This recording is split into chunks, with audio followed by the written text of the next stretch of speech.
Hello दोस्तों, मैं आपका दोस्त पुरुषोत्तम ठाकुर आपके लिए क्लास 10th मैथ्स का चैप्टर समांतर श्रेणी का 6वें नंबर का सवाल लाया हूँ। इससे पहले हमने इस प्रकार का एक और सवाल देखा था जिसमें हमसे यह पूछा गया था कि जो हमारे को श्रेणी दी गई है वो समांतर श्रेणी है कि नहीं है। सेम उसी प्रकार का यह सवाल भी है, पर इसमें मैं इस प्रकार का थोड़ा सा दूसरा सवाल है। चलिए आइए देखते हैं, करने पर आपको समझ में आएगा। तो हमें क्या बताया गया है, निम्नलिखित में से कौन सा एपी है। यदि एपी है तो इसका सर्वांतर ज्ञात कीजिए और इसके 3 पदों को लिखिए। तो चलिए हमें क्या दिया गया है, पहले वो लिखते हैं। दिया है 0 -4 -8 -12 डैश डैश डैश डैश।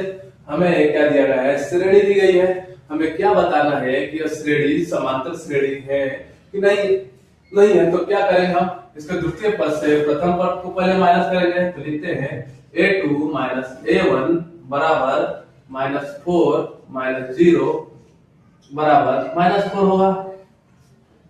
ठीक है। अभी हमारा तृतीय पद माइनस द्वितीय पद, तृतीय पद माइनस द्वितीय पद बराबर -8 -4 बराबर -8 + 4 बराबर -4। ठीक है। हम एक बार और चेक करने के लिए लिख लेते हैं। चतुर्थ पद माइनस तृतीय पद माइनस का 12 माइनस का 8। हमारा 12 कहां से है, हमारा 12 चतुर्थीय पद -8 हमारा तृतीय पद माइनस क्या हो गया, माइनस का 12 प्लस का 8 बराबर -4। अभी हम देख पा रहे हैं कि हमने दो जो पद लेते गए उनका डिफरेंस क्या आ रहा है, -4 मतलब डिफरेंस सेम आता है। तो यह क्या एपी सीरीज हो गई। तो लिखेंगे यह एपी है। ठीक है, यह एपी है। तो एपी है तो हमें क्या इसका सर्वांतर ज्ञात करना है। तो सर्वांतर ज्ञात करने का सूत्र क्या होता है, चलिए लिख देते हैं। सर्वांतर D बराबर द्वितीय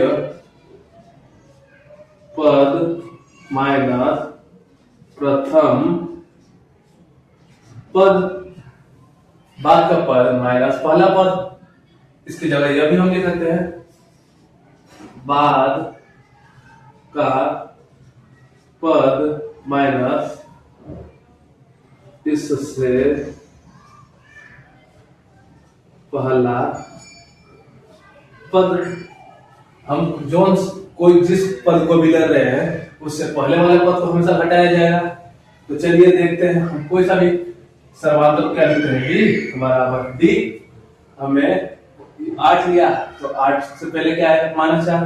तो उसे ले लेंगे -8 -4 बराबर -8 + 4 बराबर -4 बराबर डी। हमारा सर्वांतर आ गया। अभी हमारा प्रथम पद क्या है 0 और हमारे पास सर्वांतर है डी। पर हमें क्या बोला गया है, इनके आगे के 3 पदों को लिखना है। तो चलिए इसके आगे के 3 पद कैसे लिखेंगे, कितना हो गया, तो इसे मैं रब कर देता हूं।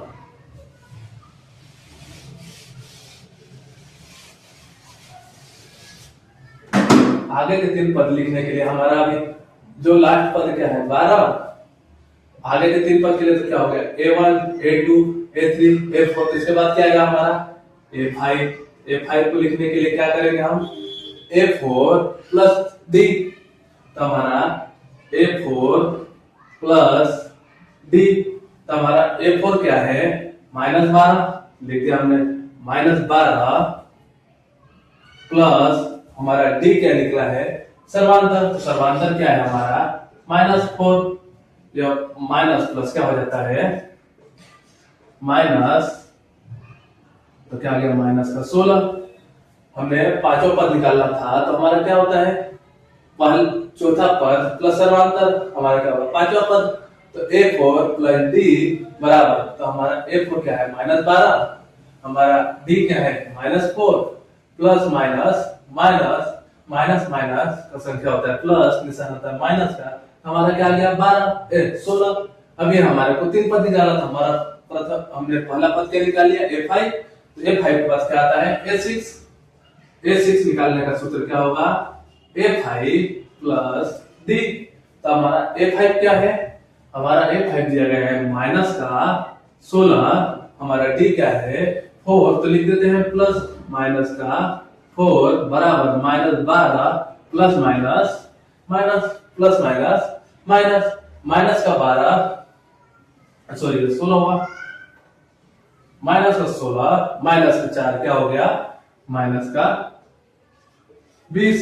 अभी हमें दो पद निकल गए, हमारा तीसरा पद क्या होगा a7 बराबर a6 प्लस d बराबर हमारा a6 क्या आया था माइनस का 20, तो माइनस 20 प्लस हमारा d क्या है 4, तो माइनस 4 बराबर माइनस प्लस क्या होता है माइनस गुणा करने पर, तो माइनस का 20 माइनस का 4 माइनस और माइनस को जोड़ते तो क्या होता है प्लस, साइन किसका आता है माइनस का बराबर माइनस 24। यह हमें 1 2 3 पद प्राप्त हुए। हमें क्वेश्चन में क्या बताया गया था, यदि श्रेणी हमारी समांतर है तो उसको सर्वांतर निकालिए और आगे के 3 पद लिखिए। हमारा सर्वांतर ये हो गया -4, आगे के 3 पद -16 -20 -24 हो गया। यह हमारा हो गया आंसर।